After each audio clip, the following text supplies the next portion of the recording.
I think it was really shocking at first to realize we have middle and high school students that can't sound out four-letter words. How is this happening? So Peak Literacy is a nonprofit here in Alachua County. We serve kids kindergarten all the way through 12th grade. And Peak stands for Providing Equitable Access for Kids. So we do this through providing one-to-one tutoring. We started back in 2019. I was part of a group that had a small grant that was given to me to say, like, okay, let's go work with some kids in Lincoln Estates. I didn't have my background in literacy, so mine was more like community interactions and things like that through the years that I'd done. And so I had to surround myself with people that could tell me, how do I do this? And so we went to Dr. Holly Lane at the University of Florida in Valentino and Dr. Sunshine Moss and said, how would you do this? How would you help these kids get their reading scores up? And they said, use Great Leaps. Almost half of the 10th graders in Alachua County are not reading on grade level, about 47%. And so that's a lot of people who are not yet literate. Peak uses a curriculum called Great Leaps. It's an evidence-based program that was developed at the University of Florida and was, at the time that I started teaching in Alachua County 20 years ago, it was commonly used in many of our schools and classrooms. And then it just isn't anymore and has kind of disappeared. And so I think Peak has provided a pretty critical link to making sure that work is happening and available in our community. It's 15 minutes, 4 times a week to build basic fluency skills. From my understanding, and it makes sense, at such a young age, their attention capacity isn't really there, but it's also effective. I can say personally with the student that I'm working with, I've seen progress in such a short amount of time. She actually finishes most of the exercises in about 10 minutes, and it's something that allows them to sit for that amount of time and still make some sense of progress. And personally with my schedule, I'm working with kids, the same kid for about 4 days. So that short amount of time and consistently meeting it allows them to just make gradual progress. It's at no cost to you.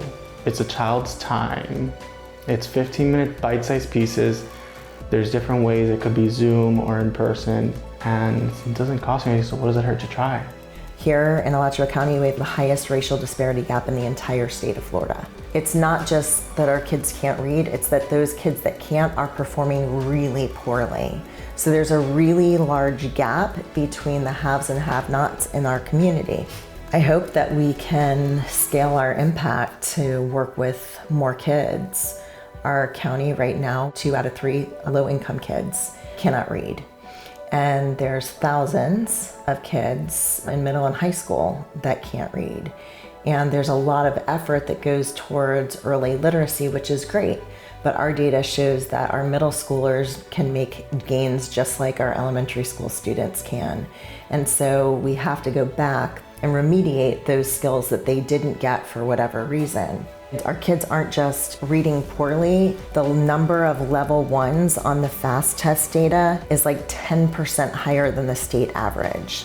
I, as a board member, get to look at the progression of the groups, right? And I see tremendous gains of the students that are being served. Not very good with statistics, but what I think is really rapid advancement. So a first grade level reader who is a good candidate for program, sticks with it, all that, they could easily be a third grade reader by the end of the school year. So they could go a couple of grades advanced in their ability to read. So our organization is only really limited by the number of volunteers that we have and then funding. The best thing would be a cash donation. Everybody's like, oh, I could do in kind. Those are wonderful, but cash gives us the freedom to be able to buy softwares for our students, to be able to expand, have more of a workforce that we can reach, not just in Gainesville, but across the state and help any county or any student that is underprivileged. It's not expensive to run the program, but it doesn't take, a whole lot of resources to teach the child. We have a tool that we use and you need a Zoom license basically. So we rely on a lot of our volunteers to do the work like Peak employees. We can always use more community volunteers. If you can read, you can teach the program. So the only requirements are 16 and up. Everybody undergoes a background check. and 2-hour training, and everything is virtual, and you can either tutor in person or online depending on your availability. We pair you with a student at that exact time that works for both parties, and then from there one of our staff is on the first meeting to just make sure you know how to do everything and kind of review any questions that you have. So you can find us at www.peakliteracy.org. We have a section for volunteers and what volunteering with us is like, and we also have a section for parents. So we make it really simple for parents to fill out forms, so everything can be done completely digitally so that parents don't have to go and try and hunt us down to find us. I would think that motivation comes from within.